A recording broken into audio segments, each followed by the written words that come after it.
जय Hind aspirants, welcome to learning Himachal and welcome to the वनपथ series. फिर से जो है वो आपकी ये सीरीज जो है वो कंटिन्यू रहेगी। इससे पहले हमने जो है वो आपके लिए प्री के लिए जो है वो लेकर आए थे। अब हम यहाँ पर आपके साथ डिस्कस करेंगे मेंस के लिए। सबसे पहले जो हम शुरुआत करेंगे अपने इस मेंस का, जो आगे का रहेगा आपके एग्जाम तक की ये सीरीज रहेगी, है ना। इसमें हम आपके सारे इंपॉर्टेंट क्वेश्चंस, आपके ऑप्शनल सब्जेक्ट के भी कुछ कुछ ऑप्शनल सब्जेक्ट के क्वेश्चंस, जीएस के क्वेश्चन, ठीक है, उनको जो है वो हम यहाँ पर डिटेल में आपके साथ डिस्कस करेंगे। शुरुआत जो करेंगे आज हम, वो शुरुआत करेंगे जो आपके एचपीजीके में लास्ट ईयर जो आपका प्रीवियस ईयर का क्वेश्चन आया था उसके बारे में। इसका सॉल्व आंसर मैं आपको बताऊंगा, किस तरह से आपने इसका आंसर लिखना है, क्या क्वेश्चन है, किस तरह से इसको आप बेटर लिख सकते हैं, ठीक है, और एक्स्ट्रा आप क्या कर सकते हैं वो सारी चीजें बताऊंगा। इसके अलावा मैं आपको बताना चाहूंगा कि प्रीवियस ईयर के ऑप्शनल के सब्जेक्ट्स जो हैं आपके, उनके जो प्रीवियस ईयर के क्वेश्चन पेपर हैं वो हमारे पास जो है वो आ चुके हैं, ठीक है। हमारे पास इस time environment, agriculture, forestry, botany और जूलॉजी, इनके जो है वो प्रीवियस ईयर के पेपर, यानी कि जो 2017 में पेपर हुआ था उसके मेंस के ऑप्शनल के ये सब पेपर हमारे पास अवेलेबल हैं। तो जिसको भी ये चाहिए वो आप हमें कांटेक्ट करें, या फिर आप हमारे टेलीग्राम चैनल पर ज्वाइन करके आप हमें जो है वो बता सकते हैं, ठीक है। हम जो है वो उन स्टूडेंट्स को पर्सनली जो है वो ये आपके जो मेंस की टेस्ट सीरीज है, यानी कि जो मेंस के ये प्रीवियस ईयर के टेस्ट हैं, ये हम आपको भेज देंगे। इसके अलावा, ठीक है, अगर आपको कोई भी गाइडेंस चाहिए, कोई भी चीज आपको मतलब डाउट है, तो आप जो है वो हमसे बेझिझक एनी टाइम कभी भी जो है वो बात कर सकते हैं, ठीक है। हालांकि अभी जो है वो हम कुछ टाइम में वो सारे जो पेपर हैं आपके प्रीवियस ईयर के, वो सारे हम अपने टेलीग्राम ग्रुप और व्हाट्सएप ग्रुप में भी शेयर करेंगे, तो आप अभी से जो है वो उनको ज्वाइन कर लीजिए, ठीक है। इसका लिंक जो है वो डिस्क्रिप्शन में गिवन है आपको, तो हमारे ग्रुप से आप ज्वाइन करेंगे तो उसमें आपको सारा कंटेंट जो है वो मिलता रहेगा, राइट। आज हम बात करेंगे एचपीजीके का जो प्रीवियस ईयर का क्वेश्चन है। देखो इसी का ही स्क्रीन शॉट जो है वो मैंने यहाँ पर कट किया है, ठीक है, आपके पेपर का ही। तो क्वेश्चन आया था, briefly elucidate the prospects of eco tourism in Himachal Pradesh, और आपको लगे 250 वर्ड में जो है वो ये लिखना है, और 10 नंबर का जो है वो ये आपका क्वेश्चन आया था आपके एचपीएफएस एसीएफ के मेंस के एग्जाम में, ठीक है। तो देखिए यहाँ पर अगर हम बात करें, आपको यहाँ पर बात की गई है इको टूरिज्म की, तो आज हम बात करेंगे कि इको टूरिज्म के बारे में हिमाचल के, ठीक है, कैसे आपने इंट्रोडक्शन, क्या लिखना है आपने इंट्रोडक्शन में, बॉडी पार्ट में क्या क्या आएगा, क्या चैलेंजेस हैं, ठीक है, क्या इनिशिएटिव्स गवर्नमेंट ने लिए हैं, ठीक है, और क्या वे फॉरवर्ड जो है वो हो सकता है, ये पूरा स्टेप बाय स्टेप मैं आपको आज बताऊंगा, ठीक है। आज के इस सेशन में कंप्लीट क्वेश्चन को विद कंटेंट, विद एग्जांपल, हर एक चीज जो है वो हम यहाँ पर डिस्कस करेंगे, जो भी आपके इस क्वेश्चन के लिए रिक्वायर्ड है, और प्रॉपर आंसर फ्रेम करके मैंने यहाँ पर लिखा है, ठीक है। तो आपने भी उसी तरह से जो है वो लिखना है अपने एग्जाम में। इससे पहले, आगे चलने से पहले, जो भी बच्चे जिनका प्री क्लियर हो रहा है, मेंस मेंटरशिप प्रोग्राम जो है वो आप हमारा ज्वाइन कर सकते हैं। इसमें हम आपको subject wise daily answer writing करवाएंगे, उन्हीं की लाइव क्लास रहेगी शाम को इवेल्युएशन की, फ्री इंपॉर्टेंट कंटेंट आपको शेयर किया जाएगा, 15 फुल लेंथ टेस्ट सीरीज आपको जो है वो रहेगी, यहाँ पर 15 फुल लेंथ मॉक टेस्ट आपको दिए जाएंगे विद सॉल्यूशन, ठीक है, उन सॉल्यूशन के साथ, डिटेल्ड सॉल्यूशन के साथ। सबसे मेन बात कि सिर्फ 15 स्लॉट्स रखें, और ये 15 स्लॉट्स हमने इसलिए रखे क्योंकि we will provide you one on one guidance, ठीक है, कि हम आपको जो है पर्सनल गाइडेंस जो है वो प्रोवाइड कराएंगे, सो दैट कि जितने भी बच्चे हमारे पास आए उन सबका मैक्सिमम, हमने सिर्फ 15 स्टूडेंट्स ही लेने, लेकिन अगर 15 से कम भी होते हैं तो हमारी कोशिश यही रहती है कि उन सबका जो है मेंस का एग्जाम क्वालिफाई करवाएं। क्लियर। अब चलते हैं हम अपने आंसर की तरफ। देखिए सबसे पहले इको टूरिज्म, तो इको टूरिज्म के रिगार्डिंग आपने ये जो है आपने इंट्रोडक्शन में लिखना है, ठीक है। अब इंट्रोडक्शन की बात करें तो इंट्रोडक्शन में आप क्या लिख सकते हैं कि आप इको टूरिज्म क्या है ना, कि आप लिख सकते हैं कि इको टूरिज्म जो है has emerged as a critical aspect of sustainable tourism, है ना, which focus on responsible travel, personal growth, environmental preservation, है ना। तो मतलब क्या है कि यहाँ से आपने इको टूरिज्म के बारे में बता दिया। अब इको टूरिज्म हिमाचल के रिगार्डिंग एक लाइन आप इसमें ऐड कर सकते हैं कि हिमाचल की economic growth, environmental conservation effort, ठीक है, responsible travel to natural areas, है ना, और साथ में इको टूरिज्म का मेन एम क्या है, to preserve the environment, support local communities and promote education and awareness. तो ये सारी चीजें इस तरह से जो है वो आप किस में लिख सकते हैं, इंट्रोडक्शन वाले पार्ट में जो है वो लिख सकते हैं, राइट। बात करते हैं बॉडी में क्या लिखना है। बॉडी में सबसे पहले आप लिखेंगे, अब जैसे आपको बोला कि ब्रीफली इसको एलिसिडेट कीजिए, इसको एक्सप्लेन करिए, है ना। तो अब इको टूरिज्म के रिगार्डिंग आप क्या लिख सकते हैं कि इसकी फीचर्स क्या क्या है। तो की फीचर ऑफ इको टूरिज्म, तो की फीचर ऑफ इको टूरिज्म में क्या आता है कि ये सस्टेनेबल प्रैक्टिस है ना। इको टूरिज्म का मतलब क्या है कि आप ऐसा टूरिज्म जो है वो प्रमोट कर रहे हैं जो कि इको फ्रेंडली है, एनवायरमेंट फ्रेंडली है, सस्टेनेबल है, इससे जो है वो किसी को कोई नुकसान नहीं हो रहा है। ठीक है, कैसे कर सकते हैं सस्टेनेबल प्रैक्टिस?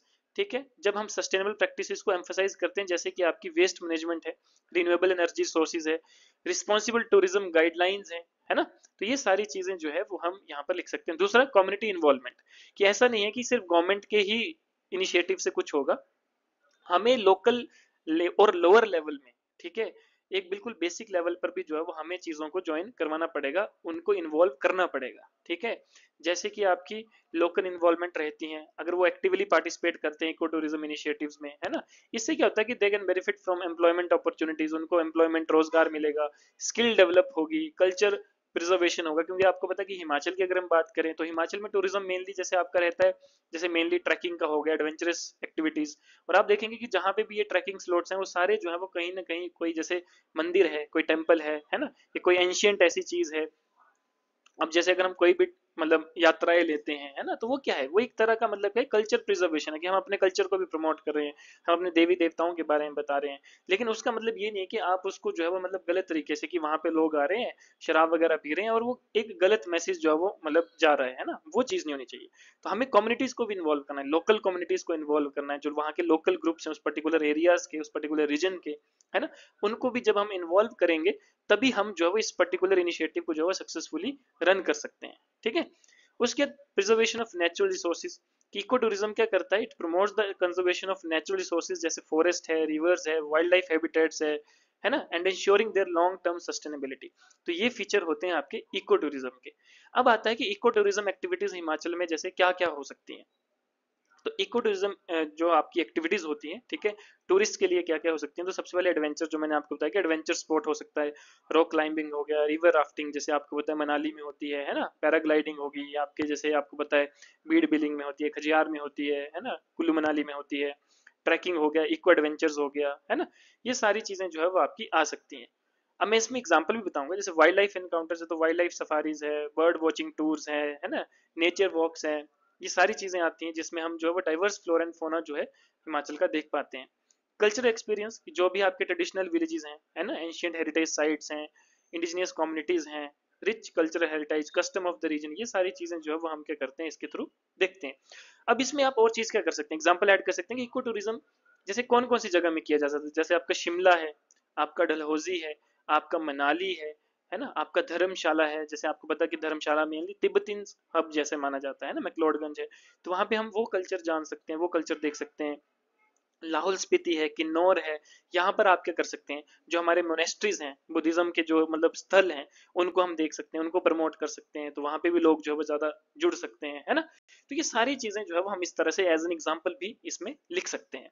ठीक है, इसके बाद आता है कि चैलेंजेस, जो कि एक सबसे बड़ा मुद्दा है, कि इको टूरिज्म तो हम बोलते हैं कि हाँ भाई इको टूरिज्म हम प्रमोट करेंगे, लेकिन चैलेंजेस भी बहुत हैं। चैलेंजेस क्या है, सबसे पहले इंफ्रास्ट्रक्चर डेवलपमेंट, है ना। अब मान लो देखो, अब लोग जो भीड़ भाड़ वाले एरियाज को छोड़ के हिमाचल में सुकून की जगह आ रहे हैं, है ना, किसी पहाड़ पे जा रहे हैं, लेकिन वो पहाड़ पे जा रहे हैं, वो चाहें भी कि हम यहाँ पर गंद ना फैलाएं, यहाँ पर हम ऐसी गलत वो चीज ना करें कि कूड़ा करकट ना फैलाएं, तो इसके लिए हमें क्या करना पड़ेगा, इसके लिए पहले हमें उस पर्टिकुलर जगह में जहाँ के लिए हम टूरिज्म को प्रमोट कर रहे हैं, वहां पे हमें चीजों की मतलब अवेलेबिलिटी भी बनानी पड़ेगी, हमें वहां पे डस्टबिन लगाने पड़ेंगे, हमें वहां पे washroom, sanitation, health care facilities, clean water provide करना पड़ेगा, है ना।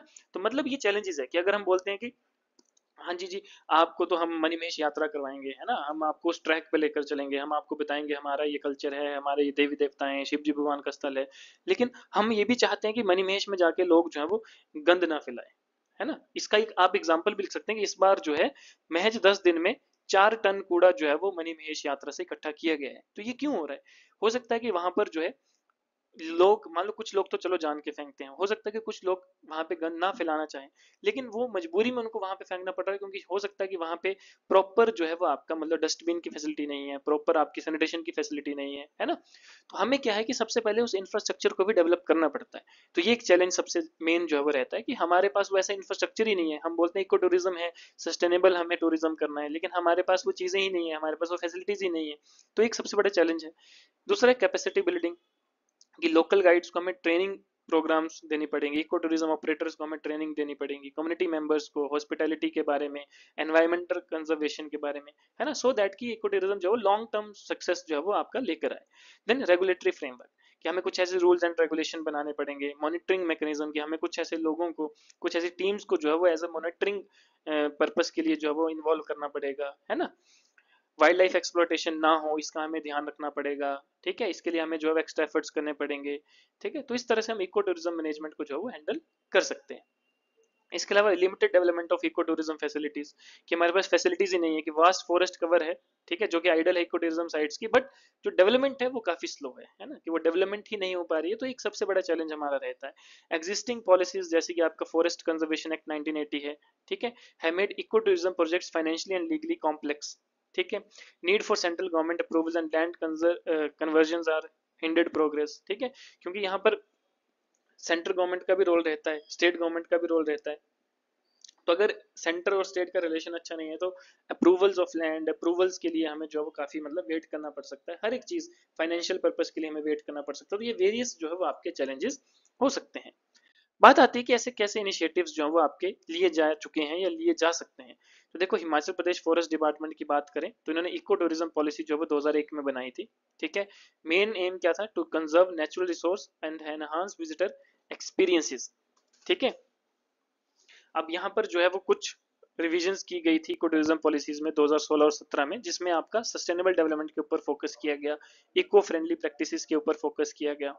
दूसरा क्या है, mission for eco tourism development, तो ये आपका जो है वो इनिशिएटिव रहेगा, ठीक है। तीसरा, प्रमोटिंग सस्टेनेबल टूरिज्म, जैसे कुछ रिसेंट इनिशिएटिव्स की अक्टूबर 2023 में हिमाचल प्रदेश गवर्नमेंट ने क्या करा था, इको टूरिज्म सोसाइटीज में क्या करा था, 11 एक्सेप्शनल साइट्स को जो है वो आइडेंटिफाई करके, और ऐसा कहा गया था कि इन 11 एक्सेप्शनल साइट्स को जो है वो हम प्रमोट करेंगे इको टूरिज्म के लिए, जिसमें आपका खजियार है, आपका शोगी है ना, आपका जो है वो मतलब डलहौजी वाला एरिया है, मनाली के कुछ एरियाज हैं, लाहौल स्पीति के कुछ एरियाज हैं। तो इन एरियाज को जो है वो मतलब ऐसे एक्सेप्शनल साइट्स को चुना गया और ऐसा कहा गया कि हम इनको इको टूरिज्म मिशन के अंडर जो है वो इसको प्रमोट करेंगे, है ना। तो ये कुछ ऐसे इनिशिएटिव्स लिए गए।